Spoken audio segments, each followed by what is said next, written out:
Happy Sip and Sparkle Sunday. Hello, Steve. Hey there. How are you, Lisa? I'm doing fabulous. How are you? I'm doing incredibly well. Awesome. Well, super excited that you're here today. I'm excited to be here. My name is Steve Reed. I'm with an organization, my company is called Steve and Reed Ministries. I am a life and marriage coach, certified life and marriage coach, and a licensed Ziglar Coach through the Choose to Win system. Well, I've been doing the coaching now since the early 90s. Around 93, I started coaching people on the DISC personality systems and helping them understand really their personality, their temperaments. And that morphed into some life coaching, and that morphed into marriage coaching. And about a little over a year ago, because of my experience in the coaching world and because of my personal relationship with Tom, I was invited to be one of the first Choose to Win Ziglar coaches. That's so cool. So just over a year for that. So I know lots of people have heard of Zig Ziglar, but can you give a little more explanation as to the coaching process behind it? Because it's pretty extensive. Well, the Ziglar, of course, he was coaching and teaching and training and motivating and so forth for multiple decades. Well, his son Tom took over the company several years ago, and he continued the legacy that his dad left after he passed away. And Tom launched a book about a little over a year ago, called Choose to Win. And it's really kind of an offshoot from his dad's book that he helped co-write, which was called Born to Win. Mm. And what Tom has done is he's taken the Ziglar Wheel of Life and taken that to the next level to help people understand the value of improving in 7 different areas in their life. And it's like there's a wheel, kind of like an old wagon wheel. It's got 7 spokes. And we start by helping people deal with each of those 7 different areas. And the spokes are first of all, we start with the mental spoke. Mm-hmm. Because if your mindset isn't right, nothing else is going to work. Okay? Correct. Then we go into the spiritual spoke. And a lot of people say, well, I'm not interested in that God stuff. Well, it's not just about that side of the spiritual things, but it's also about things like your integrity and your character. Mm-hmm. And if you don't incorporate good integrity and character, nobody's going to want to be with you, do business with you, anything of that sort. So we work a lot on that area. And then we work on the physical spoke. Mm-hmm. And the physical spoke is so important because your mind may be in good shape and your spiritual life may be in good shape, but if you're 200 pounds overweight or you're dealing with all kinds of medical issues, we got to correct those things as well. So we spend a lot of time on that area. And we talk about the family spoke. The family spoke is critical because, especially in the area of balance, because a lot of people, they go so head forward in their business, they tend to leave their family off on the side.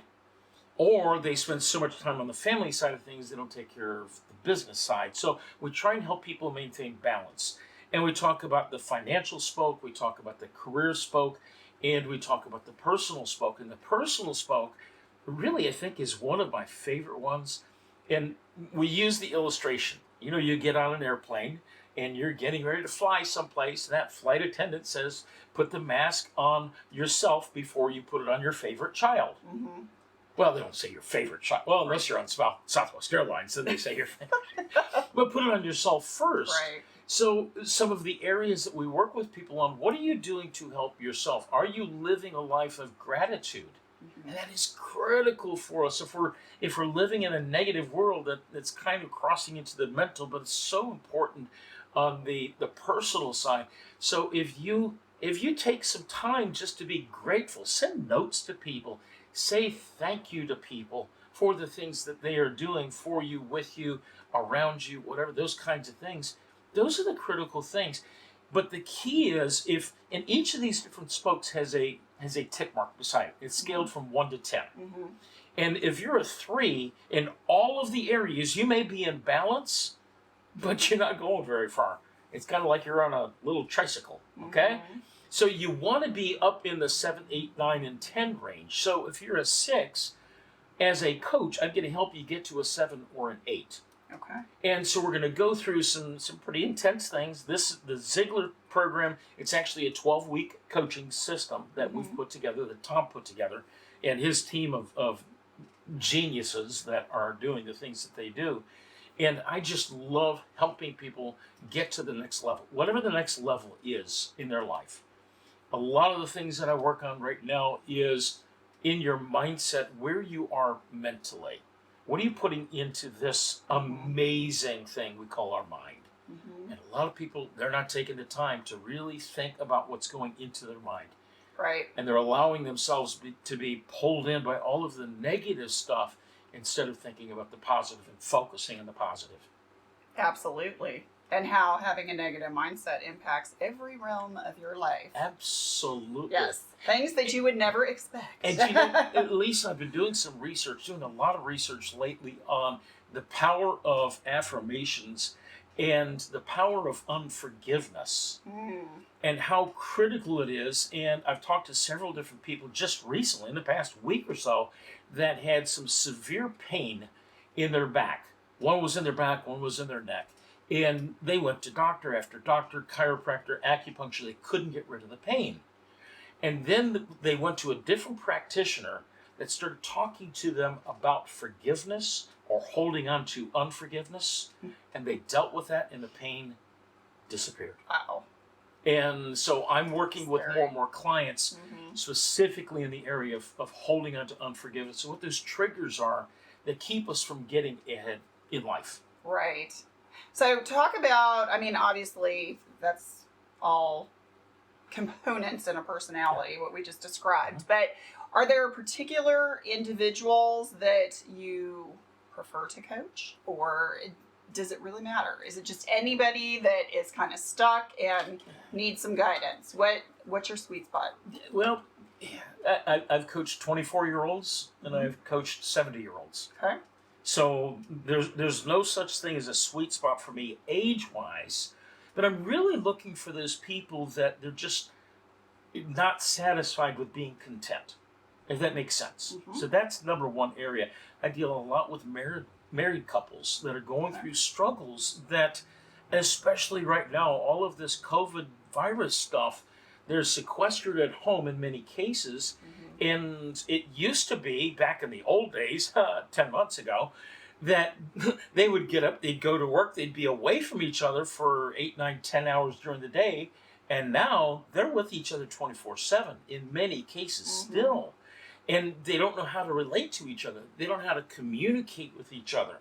So when I'm dealing with couples, I have an assessment tool that I use. And they go through this pretty extensive assessment to figure out what the sticking points are. What are the challenges that they're dealing with? Now, that does a couple of things. Number one, it helps me get a good benchmark as to where they are right now. But it also saves me about 2 to 3 hours of discovery time to peel back all those layers.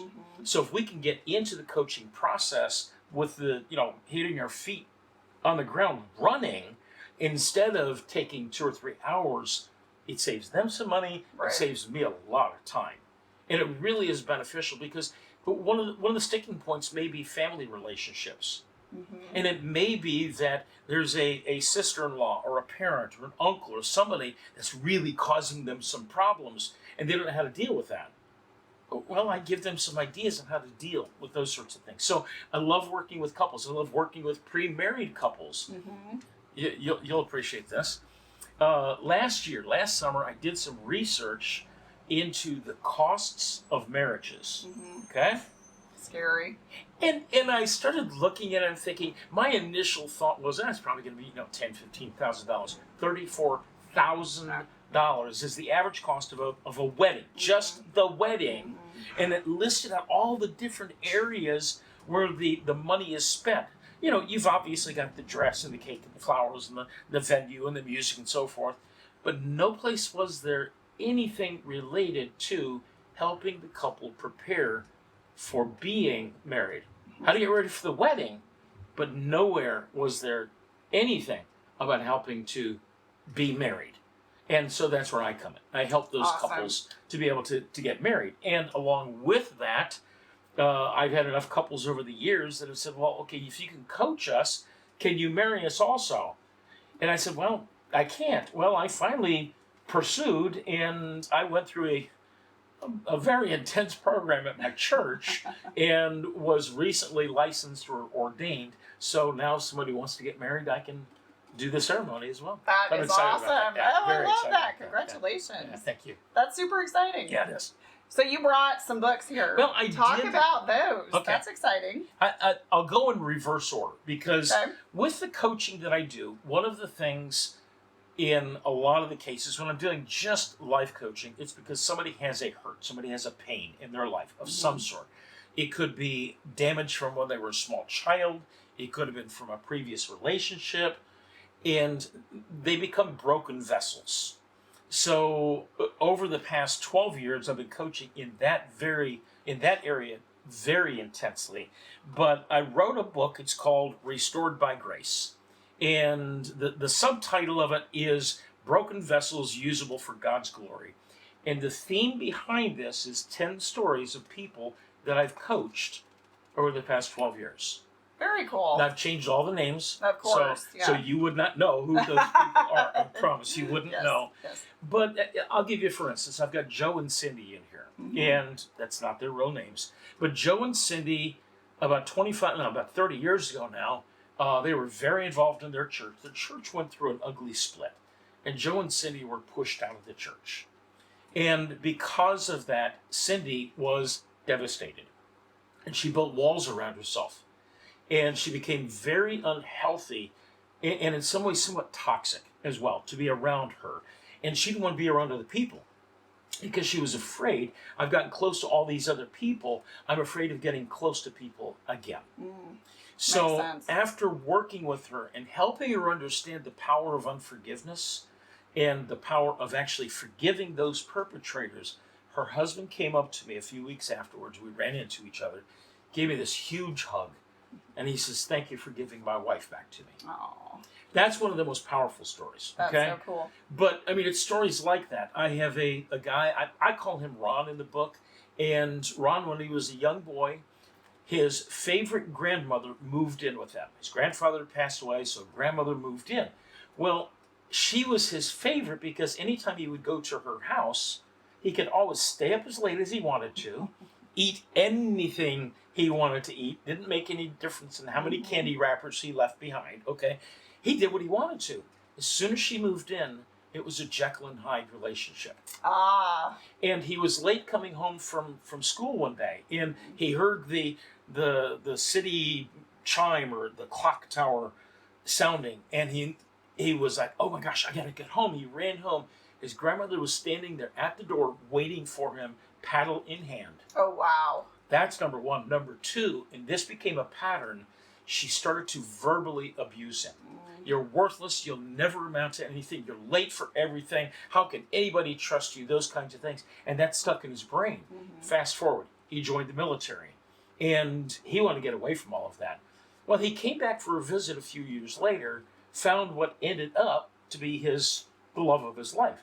Got married to her, and they started having children. Then in-laws started having some issues, some health issues, so they moved in to help take care of the in-laws. And his mother-in-law became just like his grandmother. And so he became, and I hate to be so graphic, but he became somewhat emasculated. He became a wuss. He was a wimp.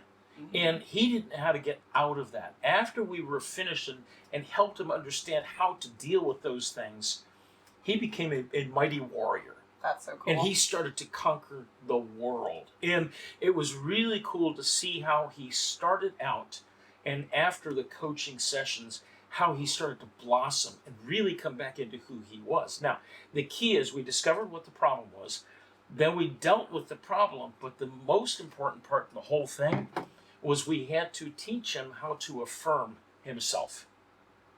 And that was critical. I'm strong, I'm confident, I'm worthy, I'm mighty, I can do anything I want to do, those kinds of affirmations, because what happens is if you don't affirm, then you've got these potholes that are left behind from all of the negative stuff. You tend to go back to those potholes. So you have to affirm. So that's what I like. I love seeing the change in people and helping them become restored. So second book, and this was actually my first book, okay? This book is called My Half-Brother. Mm-hmm. And this is the story of Christ from the perspective of his half-brother, James. And what I did was I took my shoes off and I put some sandals on and I started writing as if I was the half-brother of Jesus 2,000 years ago. Now, it started out like this. It was kind of a crazy start. About 30 years ago, I started having really silly thoughts. What would it have been like to grow up in a household where your big brother is literally perfect? And he never gets in trouble, he never gets a spanking, nothing, okay? But you are always being told, why can't you act just like your brother, okay? Why are you always doing X, Y, and Z? Be like Jesus, okay? So I started thinking about what that would have been like, and I came up with basically the thought about James is 10, Jesus is 12. There's about 2 years difference between the two of them.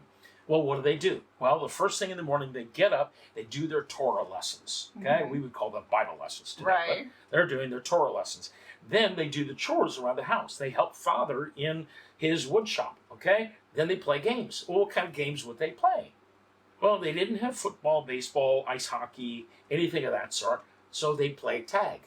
Okay, or they play hide and seek. That was their favorite. Okay, now imagine this. Let's pretend for a minute that I'm James and you're Jesus, okay? Now, I know it's a bit of a stretch, but okay? A huge stretch. But let's think about that. Okay, so I'm it. The problem is, Jesus can always find me, but I can never find him. Mm-hmm. So here I am. I'm it, okay? Deuteronomy 1, Deuteronomy 2, Deuteronomy 3. Okay, I'm going to peek and I see you going over that way, okay? Right. And I get all the way to 100. Now, I can't make it too obvious that I've been cheating, okay? Mm-hmm. So I call out a couple of the brothers or cousins or whatever, okay? And then I'm going to go look for you. And I start going in that direction to look for you, but you're not over there. You're over there. How did you do that? So I have fun, but then I go through and tell serious stories throughout Right. the process also. So that I actually go to churches, Very cool. retreats, conferences in costume, Okay. and I tell some of the stories from the book as if I was James. Very cool. So that's what I do. That's so cool. So are you going to continue to do that during this weird COVID-esque year? If somebody Possibly. calls Maybe. me.